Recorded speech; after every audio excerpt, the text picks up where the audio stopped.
Hello guys, today we will talk about appendicitis. Firstly, we will discuss its anatomy and physiology. So the appendix is a slender worm-shaped pouch and about 10 cm or 4 inches in length. So इसकी length कितनी रहती है 10 cm और 4 inches and इसका diameter 7 to 8 mm रहता है and that is attached to the cecum just below the ileocecal wall. So यहाँ पे आप देख सकते हो इलियम है and ये सीकम है and there is a ileocecal wall. So ये कहाँ पे अटैच होती है to the caecum just below the ileocaecal wall.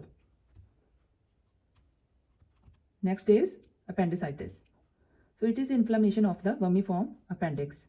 So यहाँ पे आप देख सकते हो इन्फ्लामेशन वगैरह हो गई है ड्यू टू एनी इन्फेक्शन.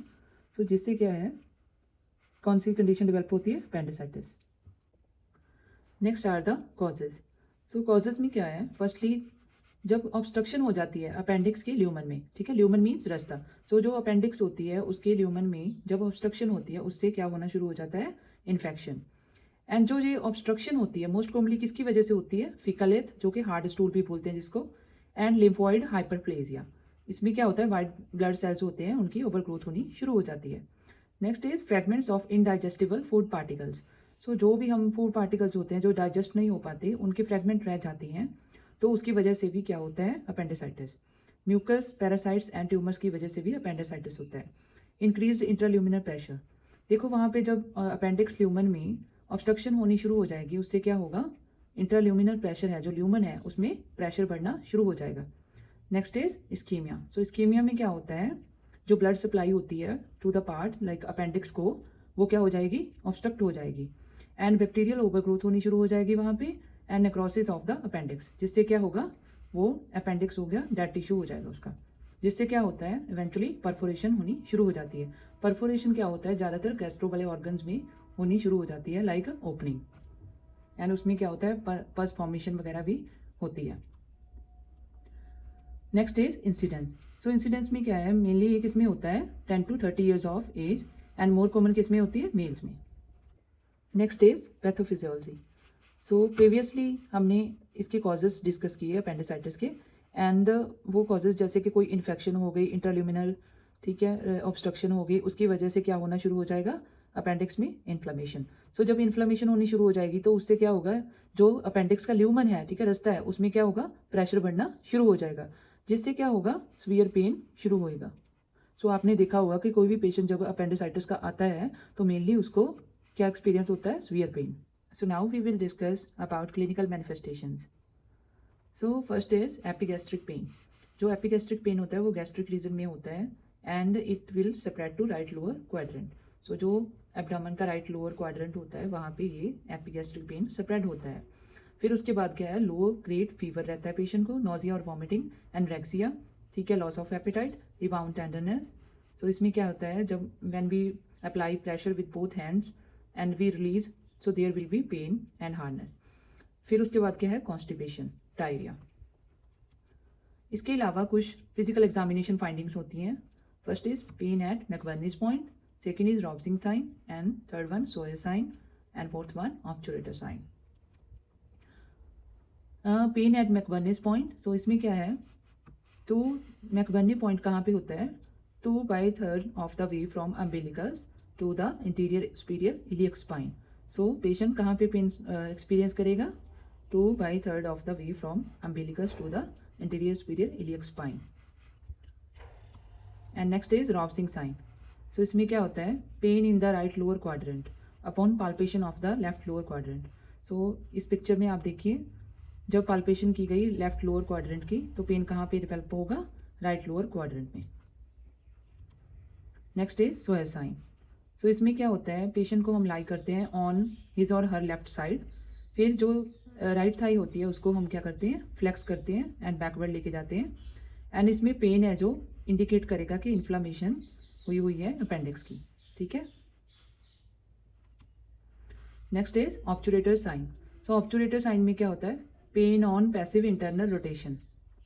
सो इसमें क्या करते हैं हम पैसिव इंटरनल रोटेशन करेंगे ऑफ द फ्लेक्स थाई, ठीक है. एंड एग्जामिनर इसमें क्या करता है लोअर लेग होती है जो, ठीक है, इसको लोअर लेग को लेटरली, ठीक है, मूव करेगा वाइल अप्लाइंग रेजिस्टेंस. यहाँ पे रेजिस्टेंस अप्लाई करते हुए lateral side of the knee, ठीक है. जिससे क्या होगा जो फीमर है उसकी इंटरनल रोटेशन हो जाएगी, ठीक है।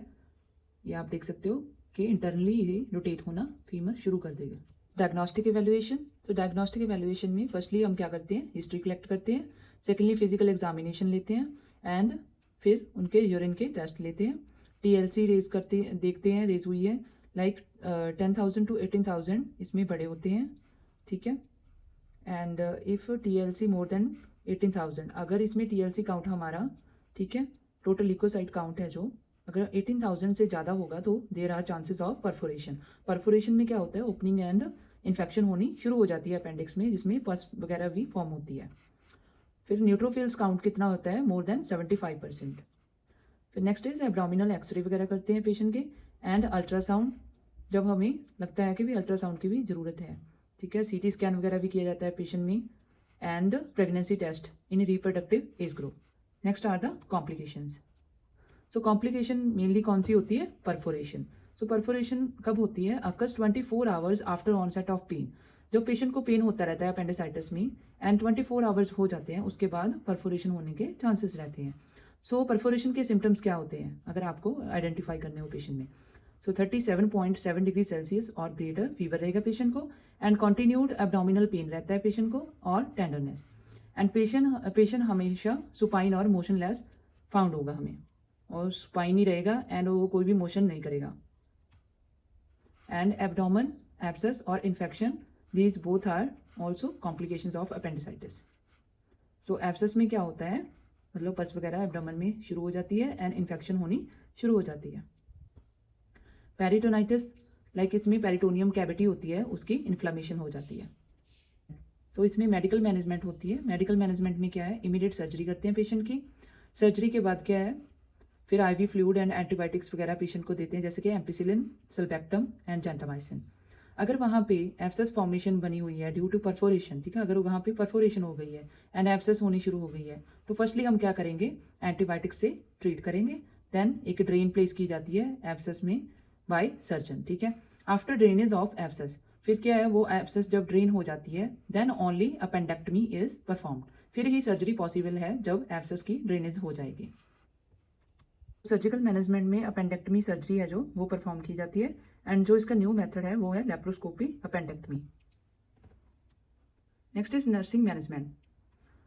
सो firstly we prepare the client for surgery and जब सर्जरी के लिए पेशेंट को हम प्रिपेयर करते हैं, उसमें हम उसको पेशेंट को IV infusion, adequate renal function उसका मेंटेन करते हैं, एंटीबायोटिक थेरेपी प्रोवाइड करते हैं एंड इसमें पेशेंट को हमें अनीमा है जो एडमिनिस्टर नहीं करते क्योंकि there are chances of perforation. फिर पेशेंट को हाई फाउलर पोजीशन में रखा जाता है एंड ओपिएड मॉर्फिन सल्फेट है जो पेन को कंट्रोल करने के लिए दिया जाता है।